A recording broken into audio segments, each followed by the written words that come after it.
Thank you for joining Erin and me in this conversation about writing skills for the modern workplace or today's workplace. I hope that this will be a fun and lively conversation. Erin and I, this is our first time trying this kind of joint thing, and I think it's going to be a lot of fun because we are kindred spirits. A little bit of housekeeping. We do want this to be interactive, so use that chat box. That's fine.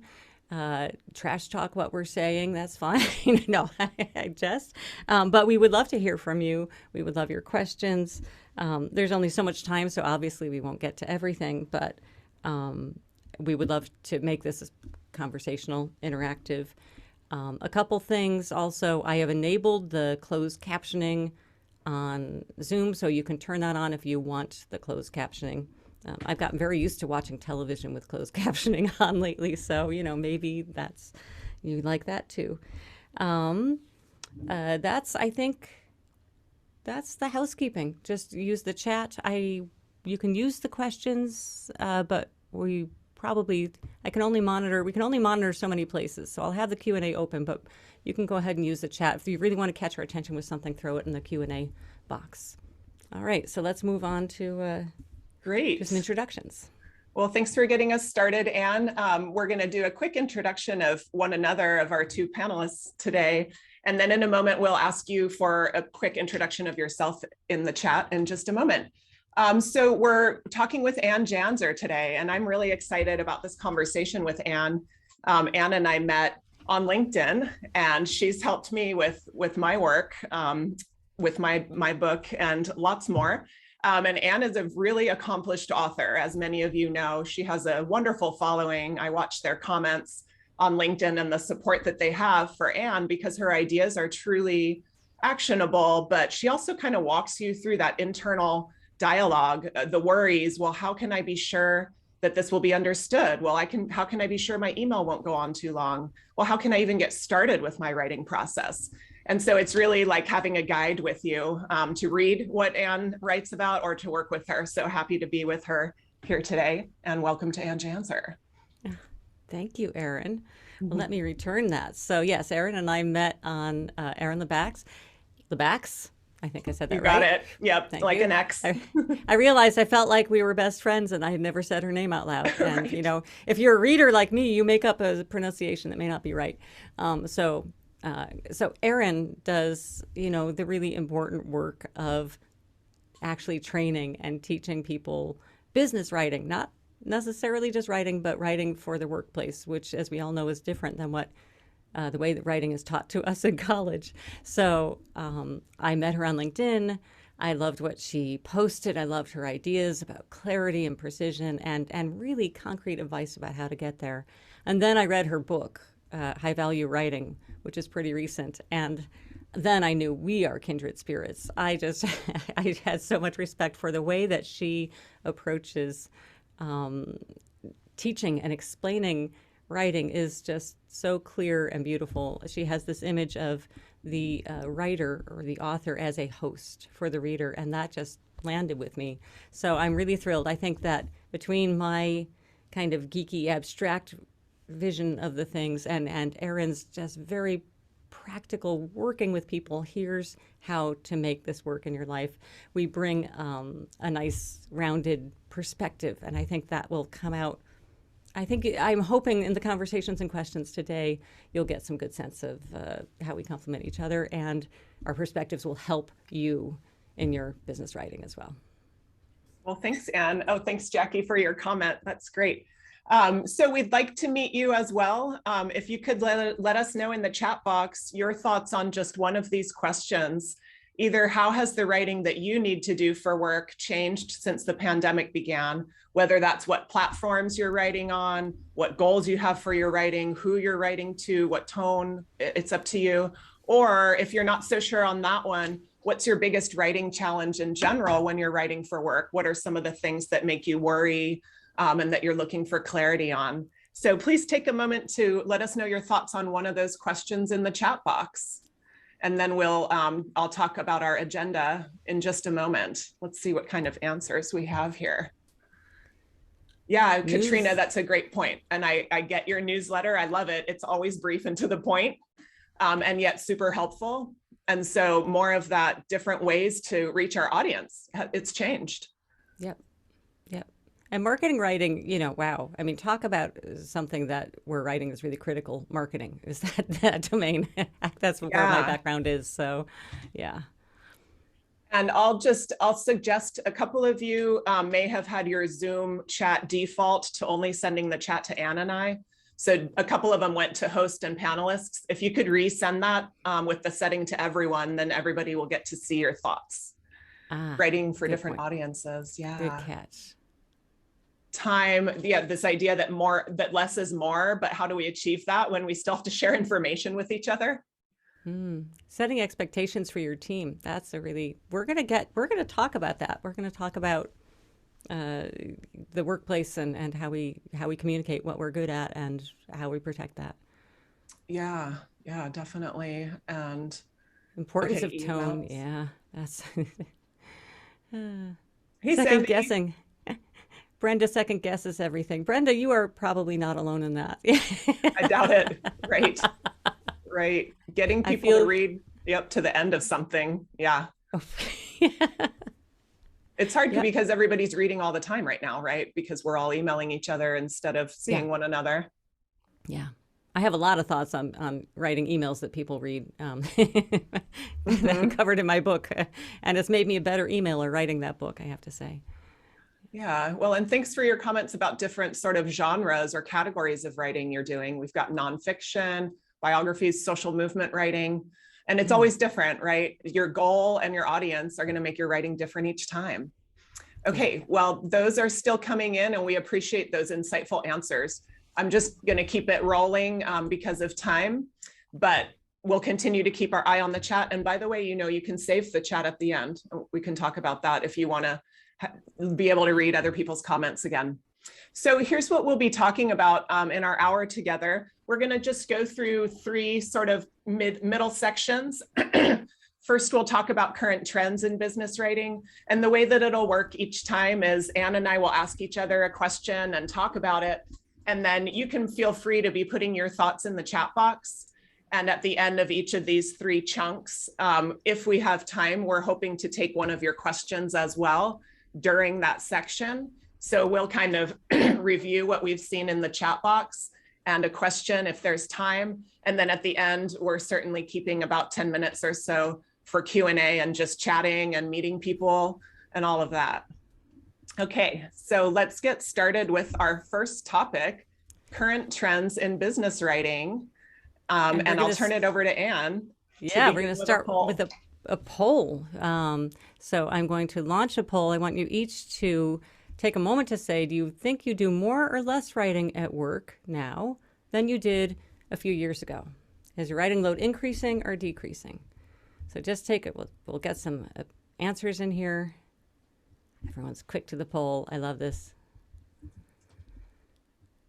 So it's, we're still coming in, but definitely the winner so far with about 68% here. I don't want to give it one moment. It looks like the answers have stopped kind of piling in. So I'm going to end the poll and share the results. The winner is 68% of us are doing more writing.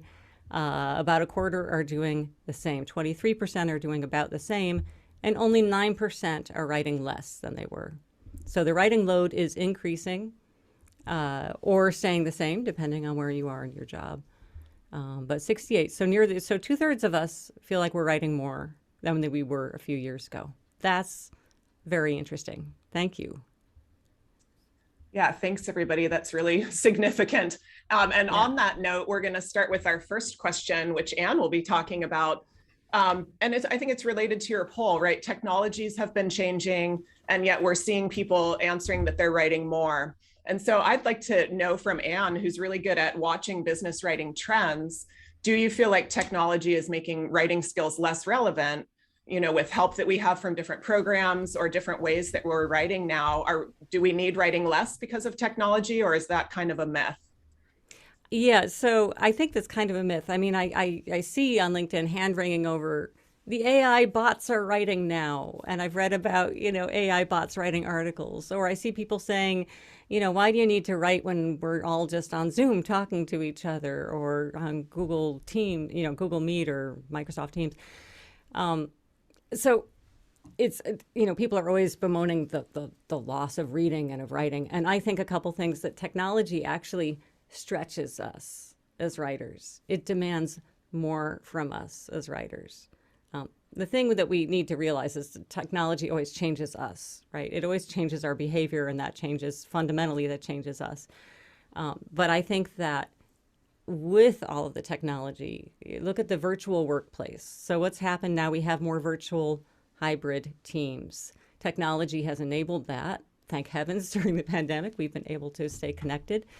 That means probably more writing, more people on different time zones that have to connect through writing instead of in person. It's just the nature of that writing has changed. Now, in addition to writing emails or memos, let's go back 20 years ago, emails, memos, reports. Now we also have to be good at writing pithy and clear things in messaging systems. And perhaps we also have to write scripts for videos, because videos is the way we're reaching everybody nowadays. And we have to write pithy Twitter posts or great LinkedIn posts. So we have many more demands on our writing skills. I think we're actually being pulled in more ways. And these are all slightly different kinds of writing. They require a slightly different approach. So I think technology is making writing skills actually more relevant, but it's also possibly encouraging some specialization, because it's hard to be good at absolutely everything. So you could say, I'm okay on all these things, but I really shine at the long, in-depth reports. Or I'm okay on all these things, but I really shine at quick, concise responses to customers on messaging systems. We're going to talk more about understanding your strengths. But I would suggest you take a look at how you're writing. Those of you who are writing more now, is it different than the kinds of writing you were doing a few years ago? So that's my thing. I think making skills more relevant and yet more diversified are writing skills. So Erin, you think that answers the question? I'm going to well, yeah, I think, and we welcome your thoughts in the chat or follow-on questions if you have them. But one thing I really took from that was the idea of agility as writers. The idea that it's not a one-size-fits-all situation, but we always have to be agile. And, I honestly hadn't thought about it the way you expressed technology changing us. I mean, that's obvious, right? But I hadn't thought about the fact that if technology is in a way changing the way I do things, potentially even the way I think or order things, and then that's going to affect both my writing and my reading. So it's interesting to think about watching changes in myself, and then also trying to develop that agility to write, like you said, in a short way for on a platform like Teams or something like that. But all these different types of writings we have to do now. Yeah. All right. So now I'm going to turn around and put Erin on the hot seat and say, so Erin works with people. She teaches them writing in academic and nonprofit settings, all kind, workplace settings. So what kinds of writing skills are people coming to you for? What are people seeking out today in the workplace? And has that changed in the years that because you've been teaching writing for a while now. Wow. So how has that changed? Has it changed? Yeah, thank you. I think it really has, especially I'm going to bring up kind of three ways I feel like, or three skills people are looking for today. And I think the third one is quite different. First of all, brevity. Right? People are looking for brevity, and that's, why. It's because we all know why, right? We're all reading emails all the time. And so I encourage participants in writing workshops to think about front loading information, putting the really important stuff in the beginning, because as somebody said, I think it was Joanne, a challenge is getting people to read the whole email. And so either keeping it brief or at least front loading the important stuff in case people don't finish reading it all, right? Secondly, clarity. People are really asking for more insights on how to make sure they're clear. And it's not just clear from our own point of view as a writer, But when the reader reads it, are we taking away a mutual understanding? Because, you know, there's always interpretation as a factor, right? And so even when we write a clear sentence and we know, oh, that looks good, I didn't use a bunch of jargon, that's going to make sense. Still, on the other side, what if they don't have the same takeaway? And especially because many of us write to groups of people, maybe we're writing to our team or to a few vendors or something like that, and we don't necessarily know the takeaway everybody's having. So writing clearly with that sense of shared mutual understanding, even the actionable stuff. Who's going to do what? Do we know that after reading the email? If it's an email, we probably should know that, right? So looking at ways to be clear in a way that's actionable on both sides. And then the third skill I think people are seeking out is a little different. Not that it wasn't important before, but I think people are looking for brevity, clarity, and connection with their writing now. And of course, we always needed to try to connect with our readers, but not to the level that we do now. Anne was just mentioning the way that we have many people from around the world here. And often, if I'm writing with Susan, let's say, we might write our emails to each other when the other person's asleep. And the emails become our only way to know each other. And so now people are looking at, well, how can I not only write to inform, but to connect with somebody? And consider that relationship. For example, I had a participant, he was in a tough spot and we all sympathized. He was the person who controlled the supply of medical equipment in a hospital, small things that doctors would order to keep in their cabinets or whatever. But he was considered kind of like lower than the doctors, but he always had to tell the doctors what to do with their supplies. And he had to tell them when they did their supply sheet wrong. And so he had to learn, okay, I can't just inform this person, hey, you did your supply sheet wrong. That's going to be difficult in that hierarchical situation. So he had to think, well, how can I connect with this doctor and tell them they did it wrong, but in a way that doesn't sound accusatory? So we're really dealing with that relational aspect of writing now, I think is the biggest change. That's so interesting. You know, that last thing, as more things are, as we're writing more, right?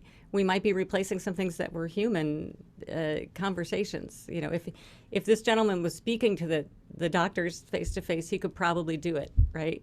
Right. Harder to do in writing because you don't have the body language, the intonation, all of these things that we can use to make sure we are communicating the tone that we want to communicate. And so we're stuck. We're doing more things in writing, and yet we're clinging to how do we communicate tone. I think that's one of the reasons, and I don't know if you found this, but why people are enjoying emojis and things in there. It's a way of giving a hint. I really mean this as haha, you know, or something, because we're terrible at interpreting tone. So it's fascinating, though, brevity, clarity, connection, that those are the key things. They're eternal things, and yet the pressing need for connection is probably more even than it was. And the need for brevity and clarity, as we're all overwhelmed and distracted, is probably more. So I'm looking for, we don't have too many questions. If you have a quick question on this topic of trends, pop it in the chat right now. William Zinser's 4 pillars of good writing can be useful. Clarity, simplicity, brevity, and humanity is what Alex Williams puts in the chat. And that's true. I mean, these are universal needs. They are you know, constant needs. But, you know, I was an English lit major, and 19th century writers could take a lot more time to get to the point because the world moved so much slower that readers were with you. 21st century readers aren't going to give you, you know, 50 pages to get to the point. You know, they're going to want something faster. So there's a question from Joanne. The best way to address someone in an email, dear, hi, hey. I just wrote a book about that, about not screwing up your business emails.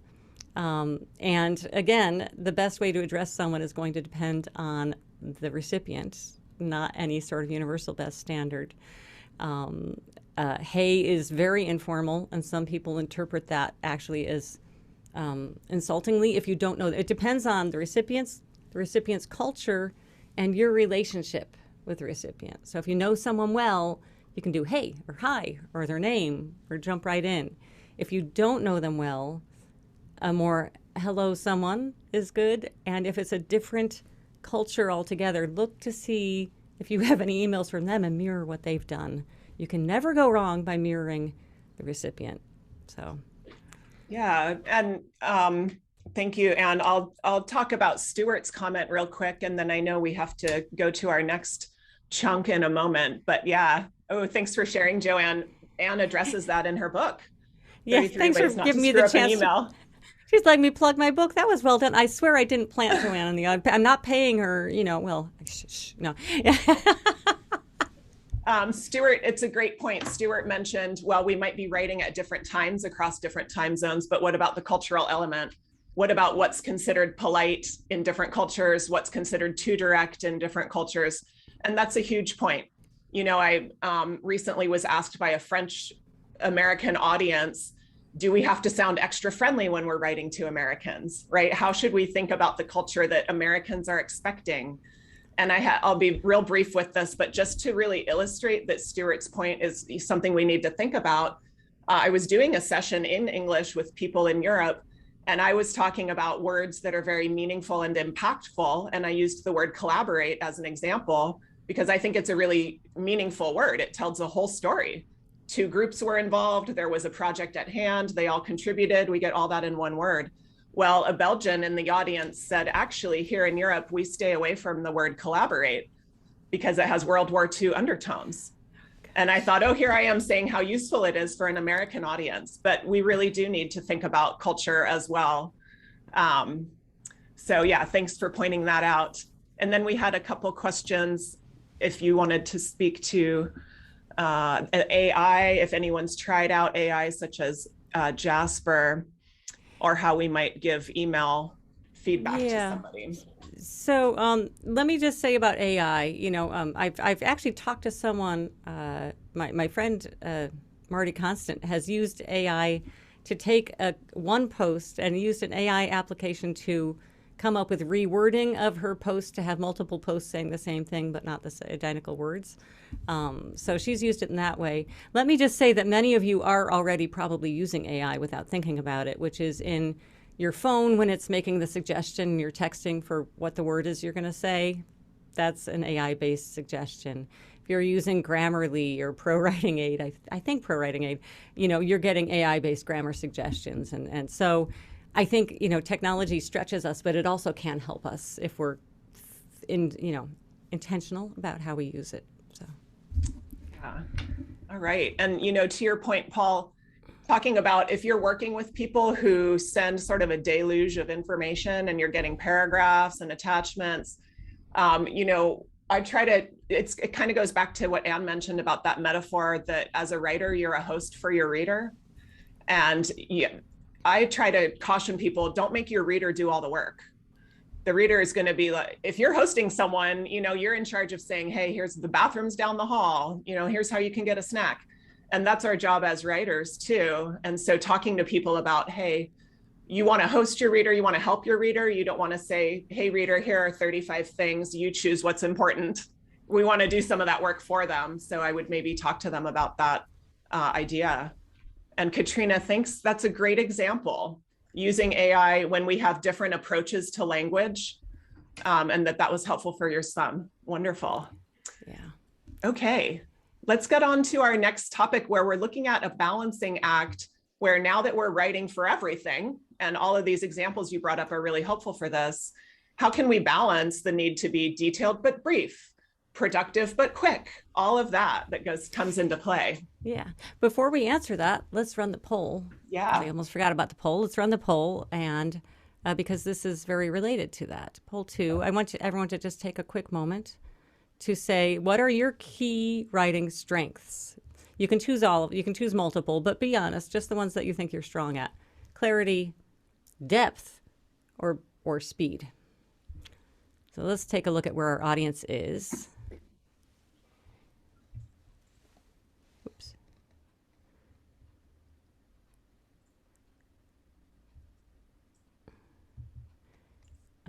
Quick answer to, there, good. Erin's answering Brenda. I just hit the wrong button. All right, so here we are. Answers are piling in still. All right, I think we've got it. And this is interesting. How we I'm going to share the results of the poll. I'm going to describe them because they don't show up on the recording. So we have 57% of you say that depth in writing is a strength. 57% say that clarity in writing is a strength. This is fantastic. We've got a good crowd on here. And 26%, is that 26? Yes. 26% say that speed is a strength. So what we have here is probably a bunch of strong writers, people who like to go deep and maybe feeling a little bit pressed for speed. Oh, I wasn't sharing the results. Here we go. There you go. So this is how the poll came out. And this is very relevant to the next question, which is one I'm going to ask Erin, which is, so we are pressed to write directly. We are pressed to go fast. We want to have brevity. But how do we do that to also connect with people? How do we get to the depth? How do we get to the connection while we're writing? How do we balance all of these competing demands in our writing? Yeah, thanks, Anne. I think that's a great question. And it's a question I get really often from participants in workshops where they're saying, hey, I know I need to be brief because people are busy, but I also know I need to be nice because I'm building a relationship here, kind of like what we talked about a moment ago. And so what I like to discuss with people, think about how meaning has a couple layers. There's informative meaning and relational meaning. So you're providing information for someone, but at the same time, the how you do it can be the part where you do your relationship building. So for example, if you're writing something that's direct and concise, and then you think, oh shoot, does this sound a little pushy and too direct maybe? It doesn't mean you have to add more words to be friendly. It just means the right words. So how can we choose the right words that will provide information, yet also take care of that concept of tone without making our writing too long?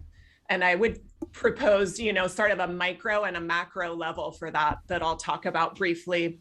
First of all, on the micro level, you can write concisely and directly, but still be friendly when it just comes down to something like word choice.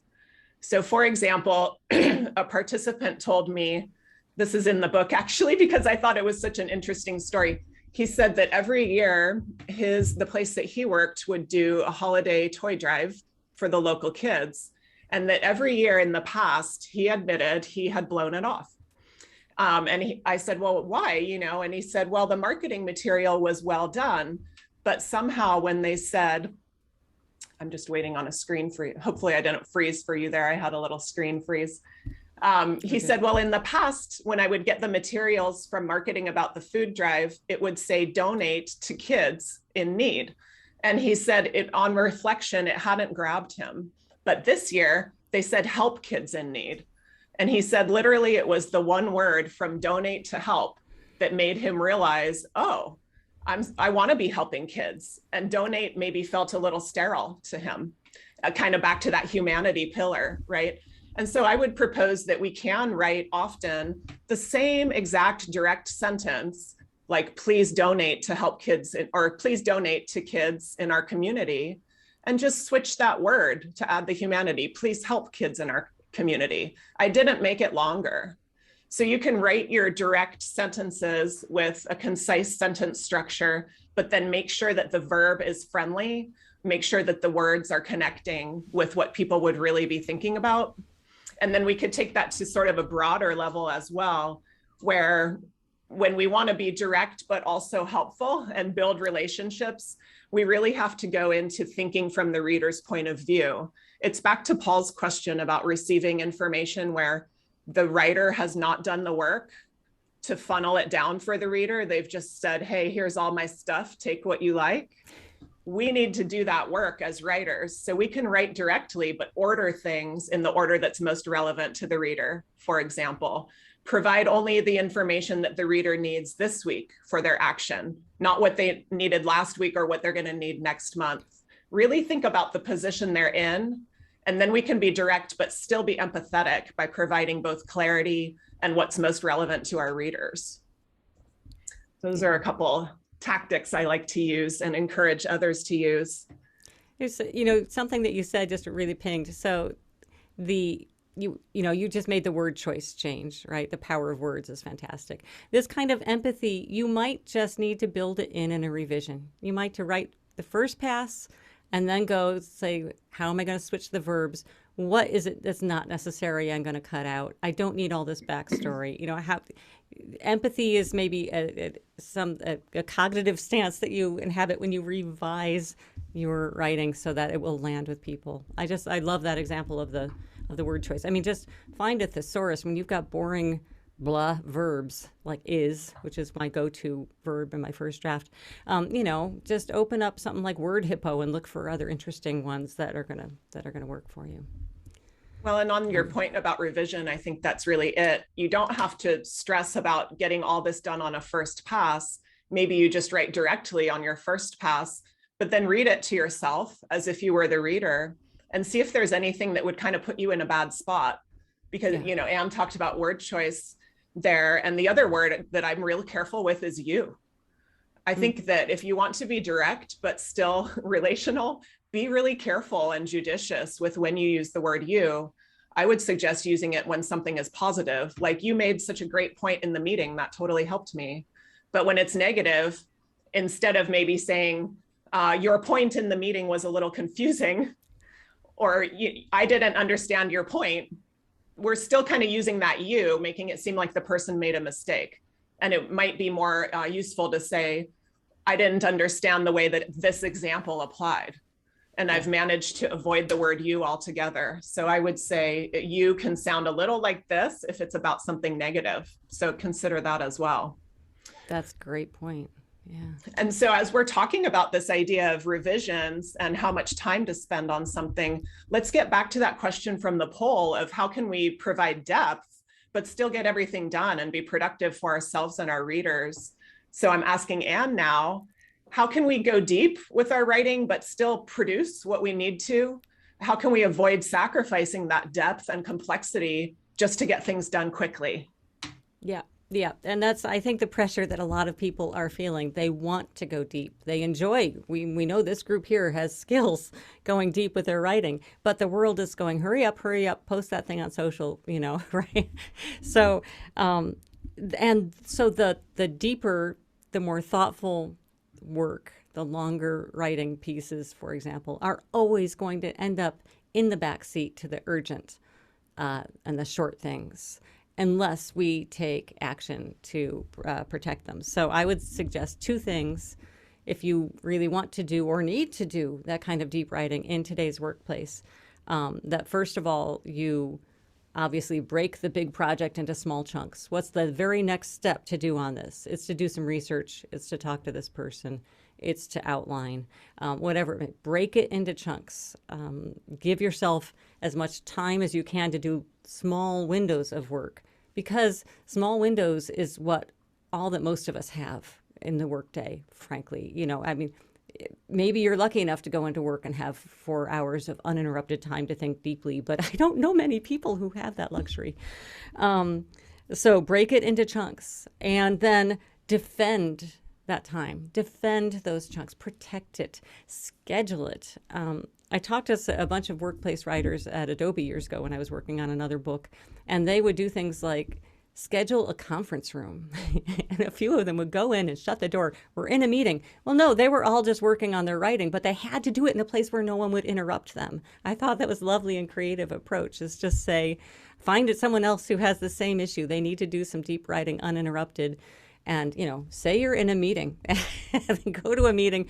We're in a meeting. You can't. So it's on your schedule. You're defending that time. It looks like you're, busy. Because the truth is this kind of deep writing doesn't necessarily look productive to the outside world. It's like, oh, there's Chip. He's not doing anything. I'm going to ask him this question. So break the work into chunks. Defend the time that you have to work on it, and don't let the urgent always pop in front of it. That's my advice, is to learn to create a process around it and protect that process.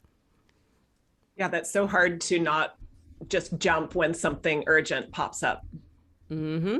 I Yeah. think Yeah. that's a new skill for all of us in this new hybrid work environment, because I'm watching myself still, when something pops up, I go, and trying to get away from that, right? And build that process. Yep. Yep. And I love what Don't you, check your mail. yeah, right. Sometimes, honestly, I feel like I'm doing that just as an excuse to get away from the complex thing I'm working on. Oh, I have to answer this, right? But True. Yeah, yeah, we are our own worst interrupters. I understand that, but yeah. So I mean, I will often sometimes set a timer or work on a different, really old laptop, so I'm not seeing the stuff that's happening in my work world as much. But everyone's going to come up with a slightly different process. Um, so let's see. Sandy had a question about what if your job doesn't allow for the time and honor your process, and that I think is a huge issue.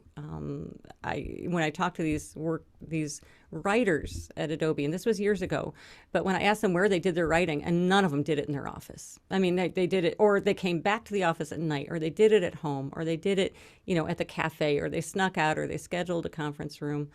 The modern workplace is really not designed for this kind of deep work. I think this is something you need to surface. If this should be part of your job description, you need to surface and say, how can I make the time? I need these 2-hour chunks 3 days a week where nobody can contact me. I'm going to go in a meeting. You're going to have to talk to your workplace about it. And if your workplace doesn't value it, then there's a mismatch between your skills and your workplace, which I think we'll talk about in the next set of questions. Yeah. all right. Well, let's go move along to that, where we're talking about the writing skills that we're often working on, and also kind of back to Anne and Sandy's discussion there. How can I kind of bring importance to my writing skills and carve out that time or be recognized for that?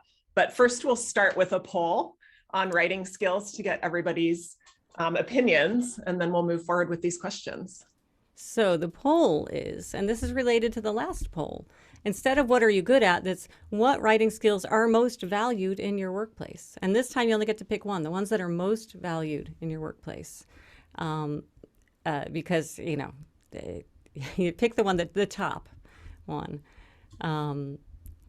So let's see how people, and you have to think about this one for a moment. But what we're trying to get at here, is there a mismatch between the writing that you think you should be doing and what your workplace is set up for, what your workplace values or what people appreciate? So far, which is interesting. Mm-hmm. Okay, I'll just see. We're probably pretty close to most people have answered. Just give it one more second, and then I'm going to end the poll and share it. There another answer trickled in. I can see the attendees versus answers. Okay, we're pretty close. So make your answer. Going, gone. Okay. I'm sharing the results. Clarity, interestingly, it wins for the most valued skill. Clarity in 77%. That's fascinating. And speed comes in second at 23%. Nobody felt that writing in depth was valued. Right. And it was the primary value. And I think that's fascinating because if you remember, this group of writers, their top skill was often the in-depth writing. Right. So here we have a mismatch between the workplace and the skills. However, clarity, always important. So I do like seeing that valued. Let's, so let's segue into the fact that we had no depth answers took me back to Sandy's question and just made me think that sometimes I think we're pressured to have our writing become transactional. And then you can feel like, let me just knock off these 10 emails, right? Like a transaction. And I feel like that does get encouraged in the workplace. And maybe that's something we need to talk about more because it can feel like just transactions throughout our day when we do that. And we want to have the time to build the relationships. And also the really career boosting projects may be the deeper, longer ones, right? Indeed. Let's think about that, so, or the really important work if you're working on your own. maybe the deeper, longer things. Right. Yeah. Yeah. And so with that in mind, Anne, how would you advise people to showcase their writing skills? Maybe you're looking to switch industries, maybe you're new on the job market or just looking for a new fit or a promotion. How can somebody kind of leverage their writing abilities in those situations? Okay, so I'm going to give you a three-part answer to this. You should know it, own it, and show it. That's my three-part answer. It's catchy. It rhymes. So know it is know, it's the last two poles. Know where your strengths lie. Know what either your current workplace or the job you'd like to be in values. Understand those things. So know those things. And once you do that, own it. Own what your skills are. Let me give you an example. You could just say, and this could go on your LinkedIn profile. I mean, I think we should elevate those writing skills. If you have them, own them. Say, I am the person, I'm the go-to person on my team for deeply researched reports. So maybe not everybody's doing that, but you are the one, if you're an in-depth person.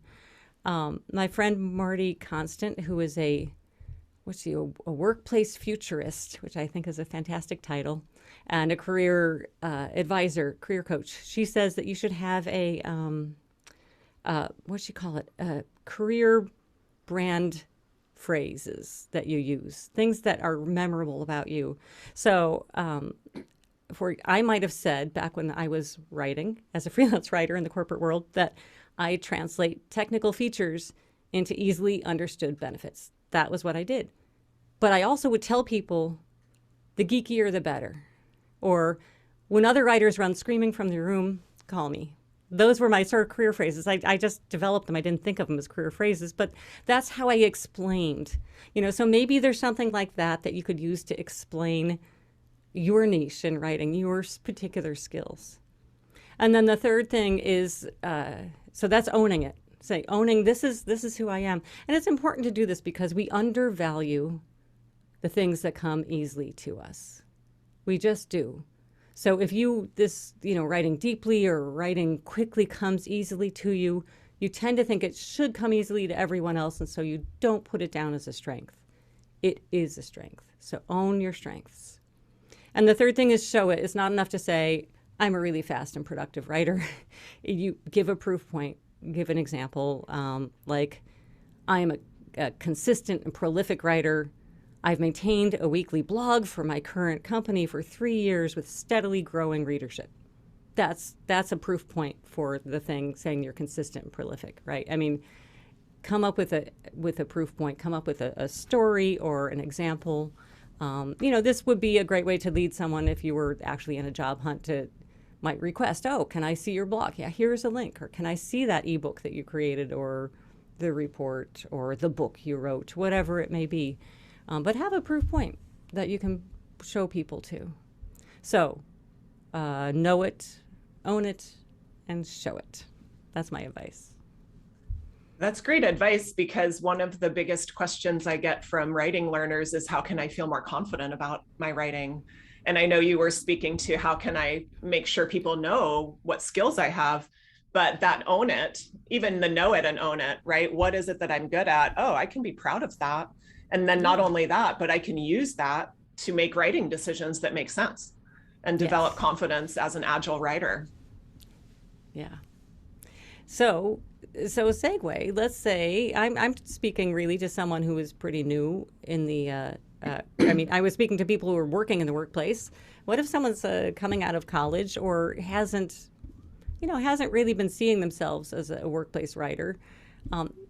And so they learn to write in school. How can I adapt my writing skills for a business audience?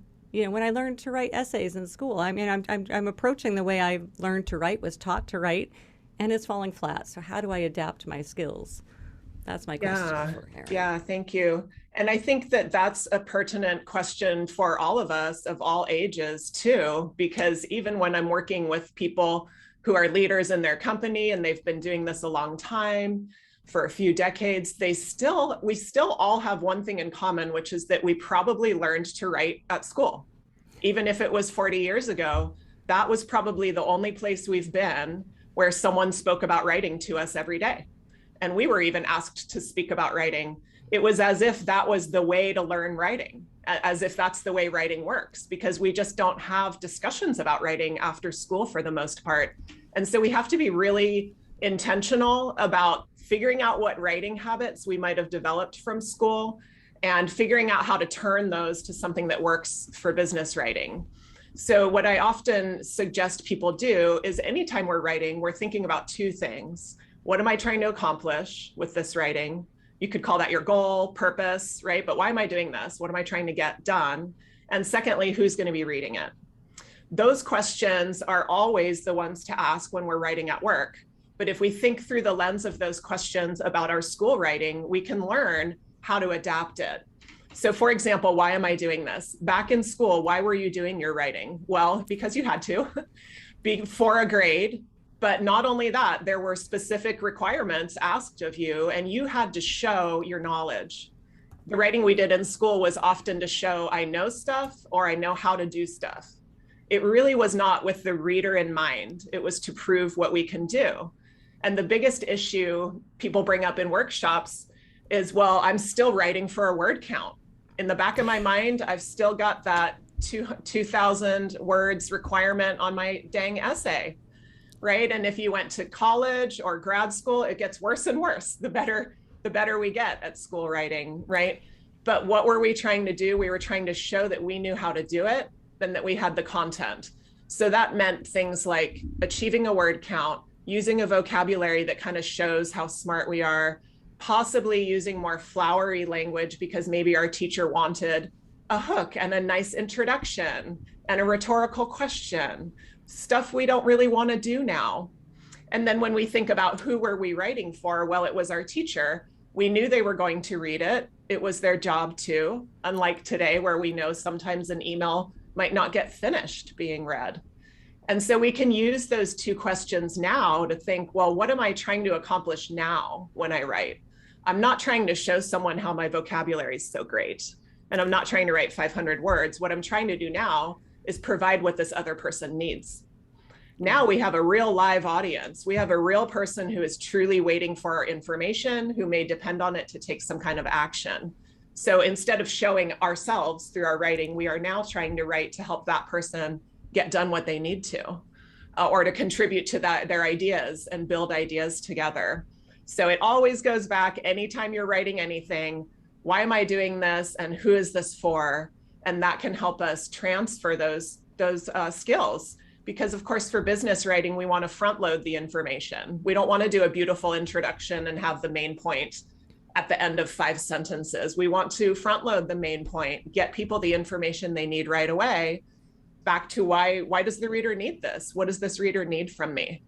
So you can adapt the skills you learned from school. It's just about being intentional about what you're trying to accomplish now and for whom. That's such a great point. I mean, one of my favorite questions to ask before I write something for businesses, why is the reader going to read this, right? Why are they going to read it? And in academia, you always have a captive audience. Somebody's job is to read that, whether it's the student's job to read the professor's writing or the professor's job to read the student's writing or the TA's. You have the captive audience. They have to do it. It's their job. Once you leave academic world, no audience is captive, no reader. Nobody owes you anything. Nobody owes you their attention. That's such a great point that you can use those skills, but you got to reset some fundamental expectations. Mm-hmm. Yeah, I love that. Yeah, goes back to hosting your reader. You're now writing for someone who has choice about whether they read it, right? Right. And who needs to act on it. Yep. That fundamental mind shift just changes so many things. That's great. Yeah. If you have questions about adapting school writing to work or showing your writing skills, go ahead and pop them in the chat box and we'll come back to those. I'll move us to our next slide because we talked about leaving about 10 minutes for questions if we can, but we'll take your questions on the last slide and then start transitioning into just sort of a hangout and networking part of the session where we can talk together a little bit through the chat. And anything you wanted to talk about as we sort of wrapped up our main content there? No, I think we touched on so many things. I hope that everyone comes away Just even through the polls and some of the discussion with a little bit of introspective. I mean, I would say when you're done with this, sit down for a minute and say, what are my writing strengths? What do I want to do more of? You know, where am I spending my time? Am I really playing to those strengths? And how do I get in a situation where those strengths are the most valued? And it could be in your job. Sometimes, you know, Paul asked a question about, you know, you're getting pressure to write fast and then complaints is not clear. Sometimes we have to be advocates for our own process. Say, look, you can get fast or you can get polished. If you give me until X day, I'm going to give you something really good. If you need a response this afternoon, you're going to get something imperfect. Or, you know, I mean, I think you need to maybe call out some of those trade-offs that we make, because the workplace, you know, people don't always understand writing and understand the process. So we have to make that clear to people. We need this much time to do something that's in depth, or we need to be advocates for our own processes. So I hope that everyone takes a little bit away from this that they can use one way or another in their own writing life, business writing life. Yeah, and to Paul's point, I would also add, I'm not advocating the use of a template per se, but when I know I'm going to have to write emails often about certain things, I do develop sort of a habit where I'll start using headings in my email, and maybe I know the heading is going to be, for me, usually I need to talk to a client about curriculum, scope, costs, whatever. So my email, I'll get used to having a subhead curriculum, subhead scope and costs. And therefore I'm able to provide the depth that Paul was, you know, suggesting we want, but I'm kind of forcing myself to provide clarity by having those headings. So a person could skim, they could be like, I already understand what her curriculum is. I just want to see when she's going to do it. And they zip down to where I put schedule. So maybe consider, you know, are there some formatting tools to use in your emails that you could use time and again that will help you with speed? And so you've already organized it in a way that's sort of speed forward, but then you can take the time to provide some depth with your thoughts for each section. That's such a, you know, the point is that people today, especially with things like emails and a lot of work content, we skim. So do the work to support the skimming reader, and then you'll stop them on the thing that interests them. They'll read deeply.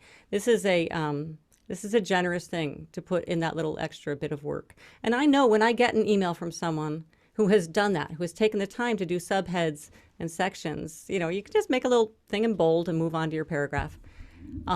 I feel like they have done something kind for me as a reader, and I appreciate that. That builds a kind of connection too. It's really interesting. Just taking a moment to put subheads on the categories in your email can actually make it's a generous gesture, and people appreciate it. It's interesting. Mm-hmm. Yeah, I think so, and it adds a little bit of space between your main points as well, so it becomes easier to see. And people are less likely to lose. I mean, when I read things on my phone, I honestly lose. They didn't answer the question, and they did down at the bottom. But if they put a little subhead, you know, say answer to whatever, I would have noticed it. Remember, people are reading on these teeny tiny little devices half the time.